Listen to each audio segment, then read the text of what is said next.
one of the highlights that I think if you were to ask anybody from time there, we used to go down, our science teacher was Bill Seal, and he used to take us down to the pond, which I don't even know if it's still there.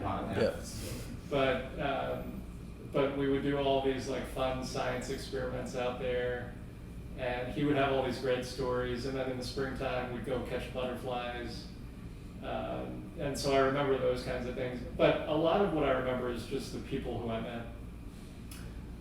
As I said, there's 5 other guys who I have been friends with since I was in first grade at McDonogh.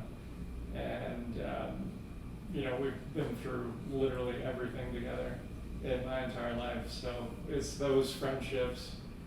And then also just all of as you get older, as I got older, I realized that how fortunate I was to go to a place like McDonogh, where you have not only all of the amazing facilities, but really all of the amazing people. And not just your peer group.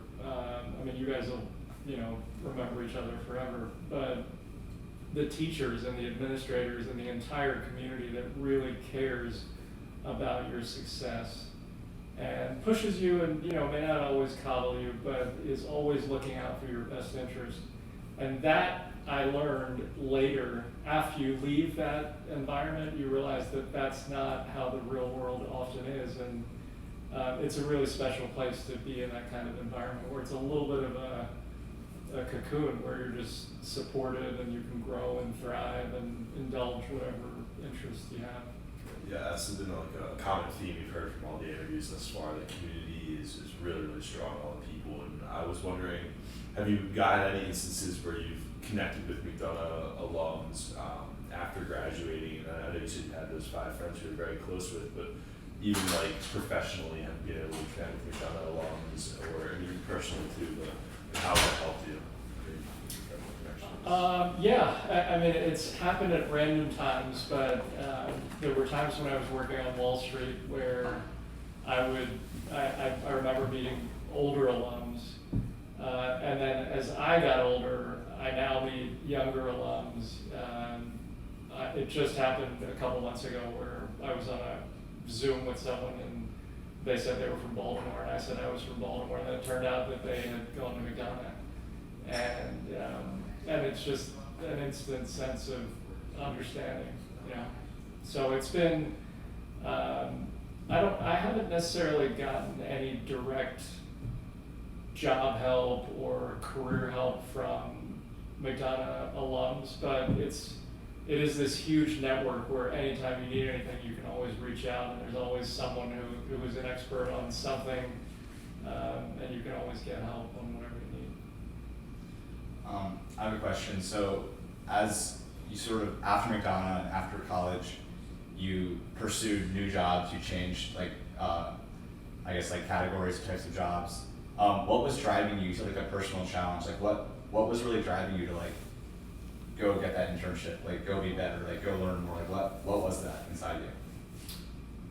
I don't know, that's a good question. I don't know that we're ever really fully objective about ourselves, but I think for me, it was just, there are a couple of guiding things for me. One is whatever I was doing, I always wanted to feel fulfilled, and my sense of fulfillment came from feeling like I was part of something where I was contributing to improving other people's lives, whether that was through public health or diplomacy, or now through software and expanding more opportunities for young people.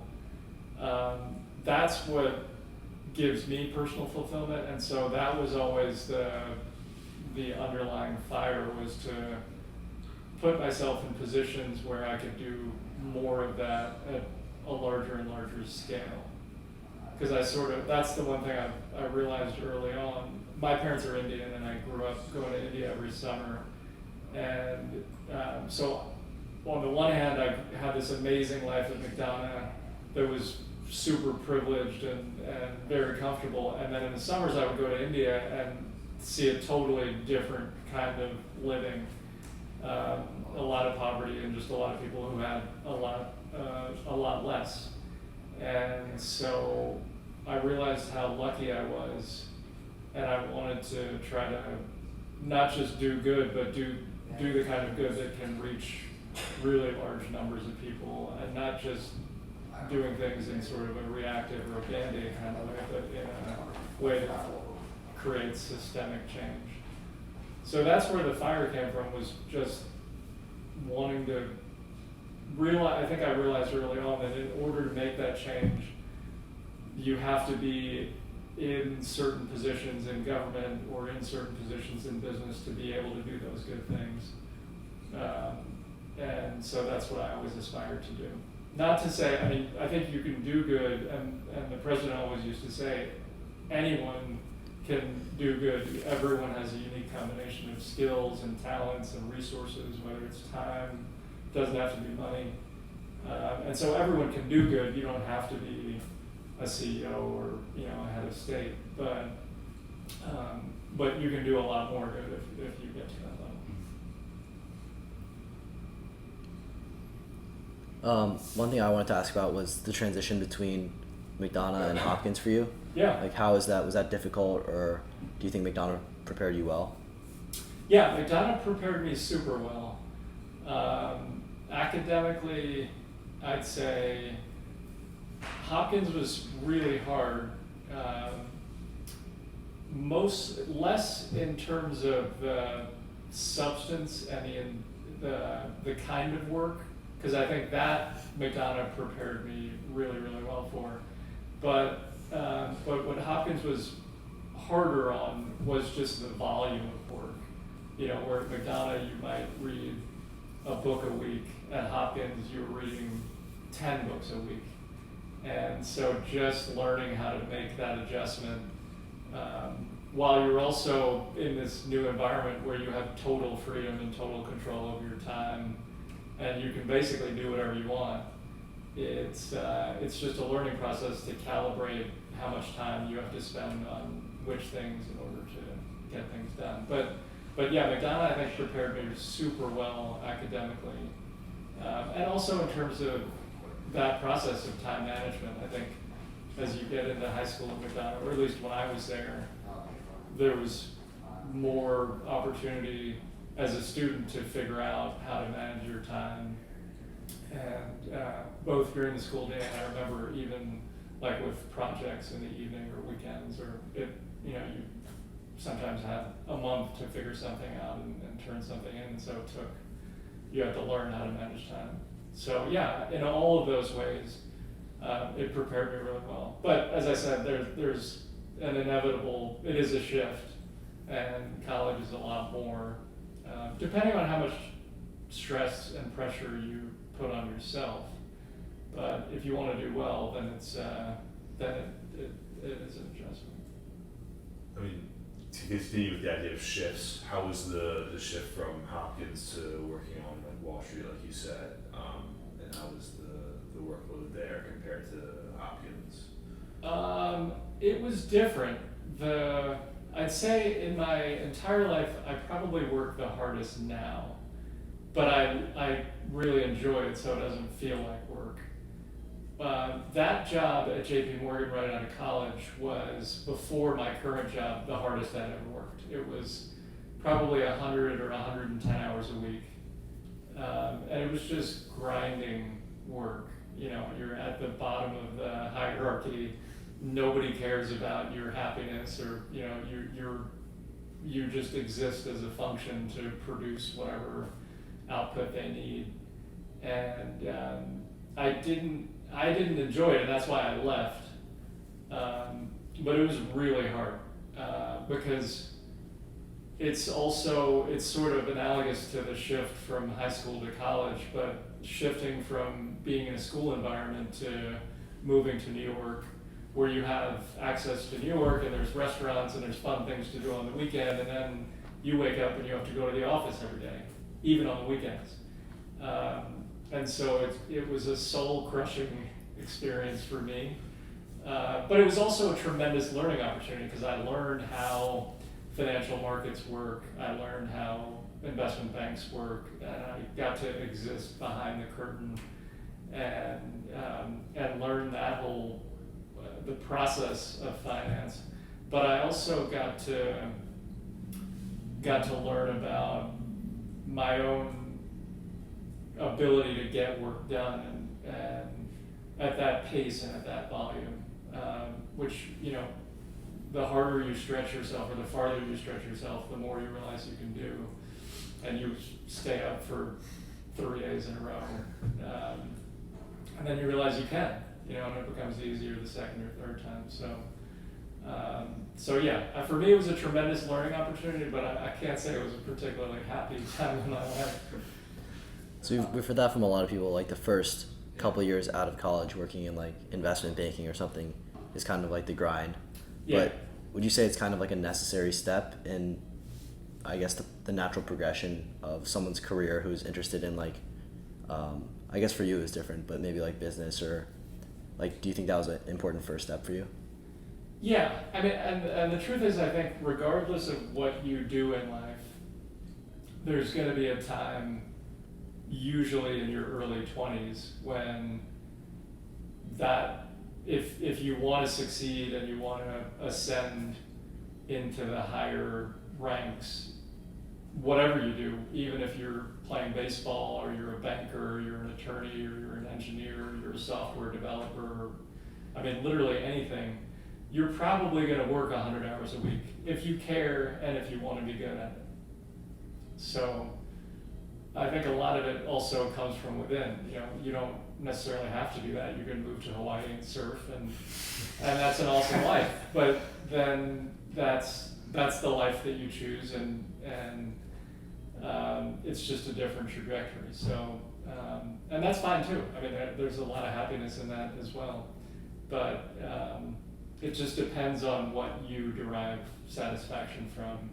And at least what I saw in my peer group at McDonogh is there are 0 people who grew up to move to Hawaii to surf. Everyone, I don't know if it's because of the kinds of parents who choose McDonogh and prioritize education that way, or it's because of the students and the way that they absorb the academic rigor of the teachers and the administration. But whatever reason, in my class, everyone has gone on to be at the pinnacle of their profession, and they're super hardworking. And even in my friends group, in those 5 or 6 guys, there's enormous diversity in what people do, but we all went through those early years of, you know, soul crushing, just the grind. Got it. If we shift to the diplomatic part of your career,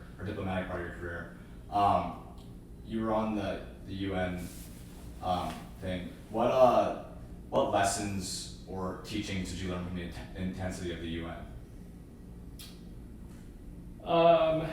The most interesting thing is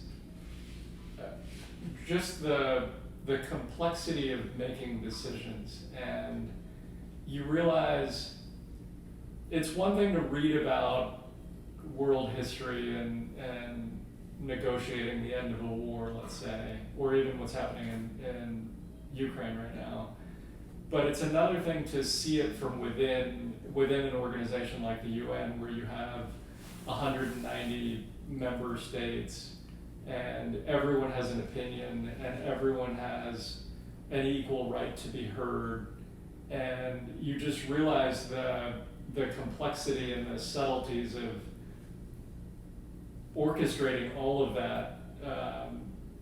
The way the UN works is the permanent 5 members of the Security Council tend to shape the agenda and the policy the most. So, you know, the US and the UK largely.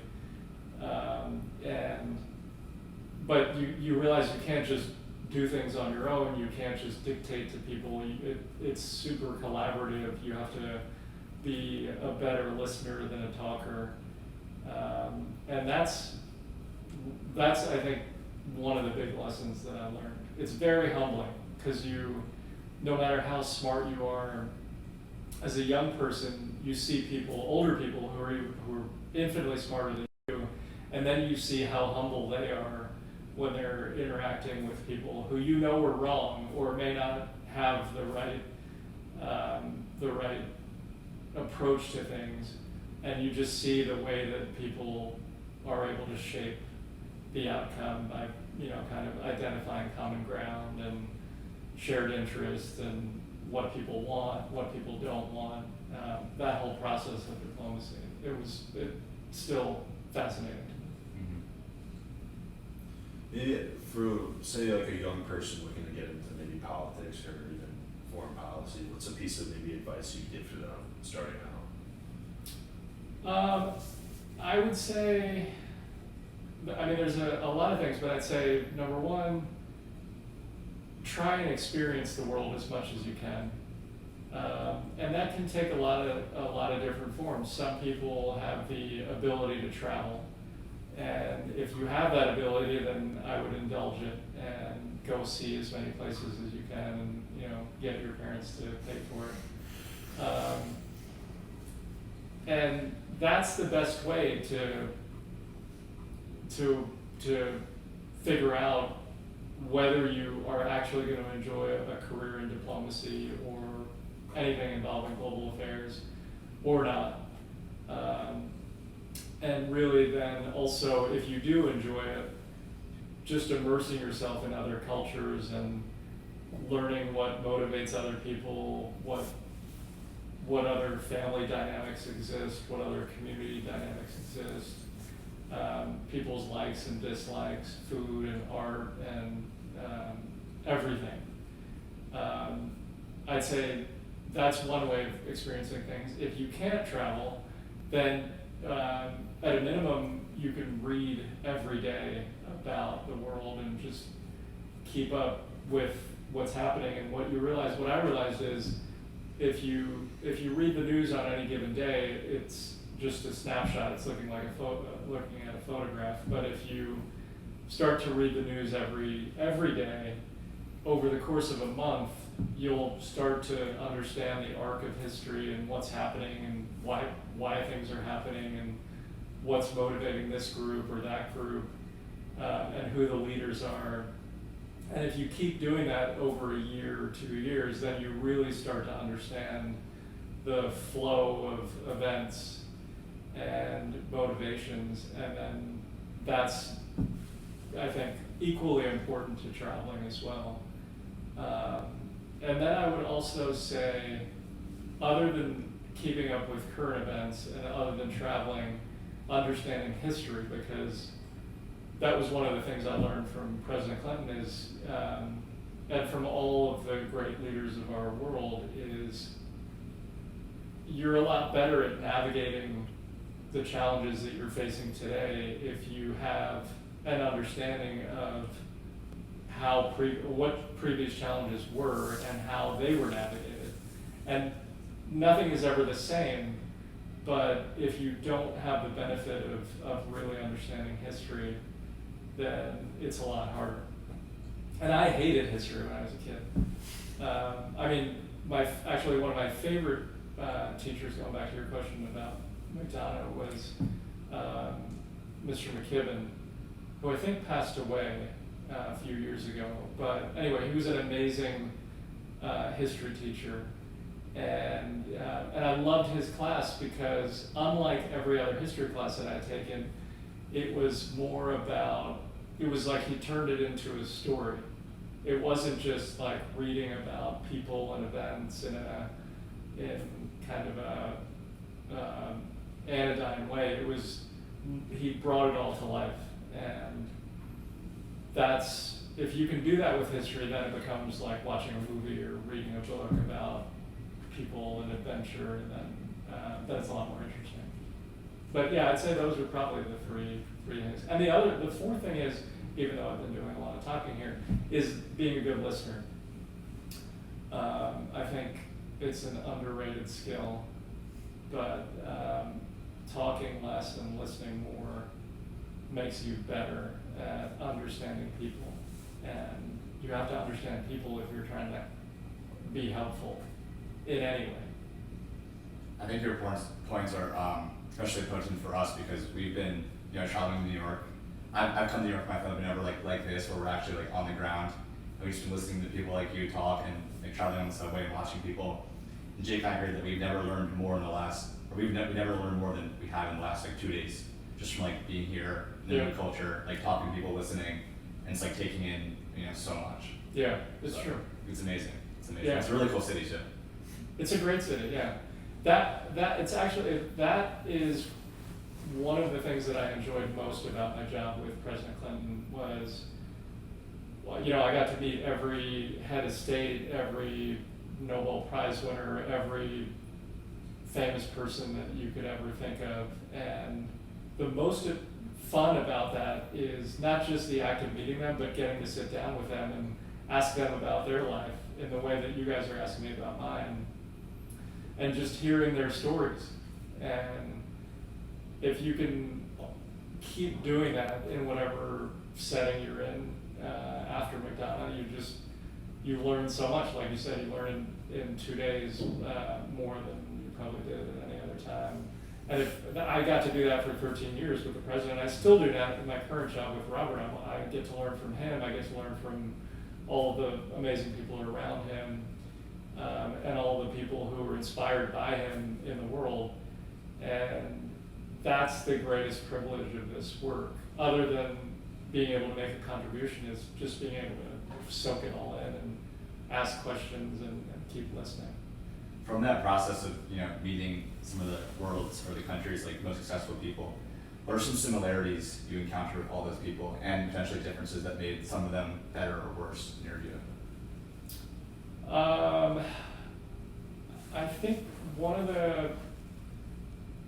if you look at the leaders in the world who are remembered as good leaders, they're people who genuinely care about other people, which sounds like a funny thing to say because you would think that almost any leader would, but there are lots of people you realize, at least I learned over time, who are more motivated by elevating themselves and achieving whatever aspiration exists inside of them for themselves. And then there are different leaders who are much more motivated, not by achieving something for themselves, but by achieving something for other people. And that was the common strand that I learned to appreciate, and that I never really knew existed before I got to hear all of these different stories and just see people in action. But you realize that those people that derive satisfaction from enabling and empowering other people rather than just empowering themselves, those are the people who tend to be the ones who we all remember as great leaders, and who actually are often able to organize people and motivate people and bring people along and advance whatever industry or community they're in far more in a larger way and in a more sustainable way than people who are just in it for themselves. That's not to say that believing in yourself and wanting to make yourself better is a bad thing, because I think that's really important also. But if it just stops there, then that's also where the outcome usually stops.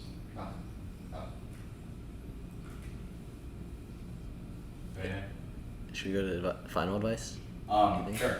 Yeah, so at the end of each interview, we want to open up the floor just to general advice, and you've already said a lot of really valuable stuff. But are there any last points you want to make to us and to the graduating class this year and for the next few years? Just any last points you think are especially important? I think we covered a lot, but I would just say always believe in yourself. Both President Clinton and my current boss often say, we unfortunately, I don't know why, but we live in a society where sometimes when you grow up, you tend to believe that you're not enough, or that someone else is better than you at something. And the truth is, you're as good as you believe you are at anything. I mean, my life is a perfect example. I was unqualified for every job that I got. But then I was able to excel mostly because other people believed in me, but I don't think they would have believed in me unless they saw that I believed in myself. And so I think you always have to believe in yourself, and whatever that means, whatever you're trying to achieve, never think that someone else is better than you or that someone can do a better job than you. You always have to remind yourself that there's no one who can do as good a job as you, if you put your best foot forward, you know. And the other piece of advice I have is do what you love. As you graduate from McDonogh, as you graduate from college, if you go to grad school, whatever you do in life, you're going to have 1,000 people telling you their opinion of what you should do and why you should do it. And I mean, I've had that, and they're all well-intentioned. Well, most of them are probably well-intentioned. But you have to know inside you what you enjoy most.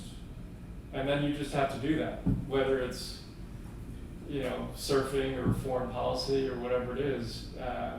You have to stick with what you enjoy. Because if you do that, everything else will fall into place.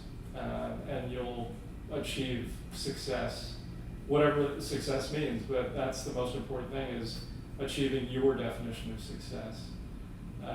And so you have to pursue what you love. And then the other piece of advice I would have is, what's benefited me is always choose things based on the people that you're going to be around in whatever that next chapter is. Because more than books, or more than the name of a college, or more than the name of a job, of a firm that you might work at, more than titles, what matters most is the people around you, and the people who are going to be your bosses or superiors, and the people who are going to be your peers, and the people who are going to be working for you or with you. Those are the people who are going to shape your experience and make it something where you either learn more and are able to build yourself and your skill set, or you're going to feel unhappy every day and constrained. And so I would always choose things based on people more than anything else. Well, thank you so much for your time. Thank Sure. you. This is awesome. Yeah. Cool. Great. Yeah. Yeah. Awesome. Yeah, that's really great advice. Yeah.